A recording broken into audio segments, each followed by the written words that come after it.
Kita nak teruskan perkongsian. Ada satu lagi ini berkaitan dengan Jubli Emas Fakulti Undang-Undang Universiti Malaya dan juga berkaitan dengan bantuan guaman yang telah pun diumumkan oleh Kerajaan Malaysia kepada rakyat Malaysia dengan dana peruntukan 1 juta bagi tujuan penubuhan Yayasan Tan Sri Ahmad Ibrahim sebagai klinik bantuan guaman. Baik, untuk itu kita berada secara atas talian bersama dengan Profesor Madya Dr.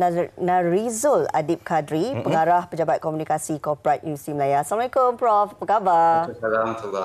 Ya. Khabar baik, alhamdulillah. Terima kasih. Yang pertamanya tahniah atas lantikan sebagai pengarah ni. Saya percaya ini antara lantikan baru juga di Universiti Malaya. Tahniah. Betul, baru seminggu. Semalam cukup seminggu ni. Ya, alhamdulillah. Baik, jadi orang yang tepatlah untuk bicara bersama kita. Mungkin sebagai permulaannya, Prof, kita nak kongsikan berkaitan dengan sambutan perayaan Jubli Emas kepada Fakulti Undang-Undang Universiti Malaya ni. Prof, silakan. Baik, terima kasih Hanif.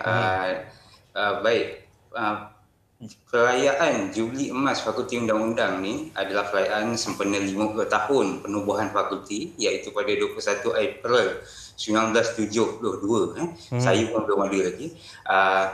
Perayaan ni secara asasnya adalah untuk kita merapatkan kembali jaringan alumni yang sudah ramai kita lahirkan di Malaysia ini.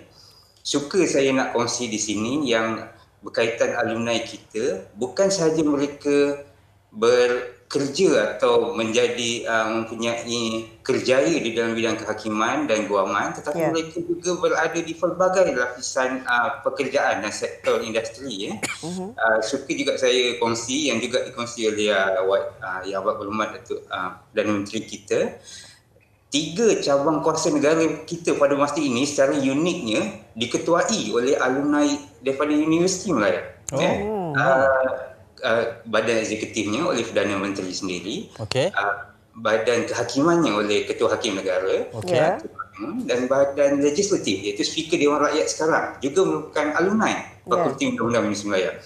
Jadi daripada situ juga dapat kita lihat antara objektif pelancaran majlis ini bukan setakat untuk merapatkan lagi hubungan mereka, tetapi juga memberi sebagai tanda atau signal kepada masyarakat dan semua yang peranan sebagai seorang alumni ini bukan terhenti setakat menjadi lambang di Universiti Tertua Negara, tetapi menyedarkan kita semua yang peranan kita sebenarnya lebih besar lagi setelah kita menamatkan pengajian, iaitu dalam pembangunan negara, dalam pembangunan masyarakat dan banyak lagi.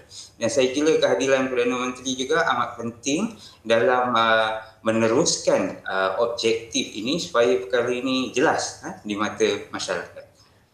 Prof, kalau kita lihat Fakulti Undang-Undang di UM ini sendiri melahirkan ramai personaliti yang tersohor.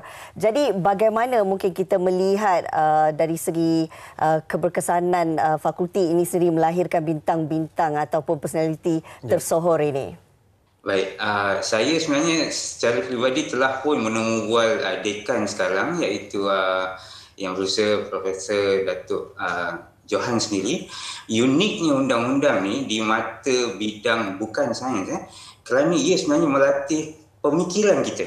Ini adalah penerangan daripada Datuk Dekan sendiri. Jadi kelebihannya pengajian undang-undang ini adalah kerana ia membenarkan alumni kita, in fact bukan alumni UM saja, alumni undang-undang di mana saja, mereka mempunyai peranan yang luas. Mereka berperanan untuk menjadi sebahagian daripada mereka yang membuat keputusan sebagai eksekutif, juga mereka yang mampu membuat perancangan masa panjang di mana saja mereka berada. Sebab tu saya katakan tadi, mereka ni bukan kebanyakan tetapi sebahagian daripada mereka sebenarnya tidak perlu meneruskan pengajian di bidang kehakiman dan guaman, kerana kemahiran mereka bertutur, kemahiran mereka berkongsi pendapat, kemahiran mereka bekerja dengan orang lain adalah antara kemahiran yang penting di mana-mana institusi. Jadi mungkin terdapat kelebihan jadi universiti yang tertua di negara kita dan melahirkan ramai personaliti yang tersohor.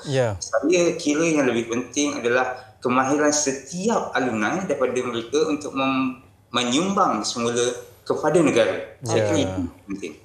Baik, kalau boleh kita nak sentuh sikit Profesor Madya, ini berkaitan dengan pengumuman yang Berhormat Perdana Menteri juga berkaitan dengan peruntukan 1 juta kepada khidmat bantuan guaman tu. Apa signifikannya kepada lanskap perundangan negara dengan pengumuman tersebut? Prof? Okey, landscape daripada segi soalan ni agak menarik sebab kalau kita bercakap mengenai landscape negara kita, perubahan sedang berlaku.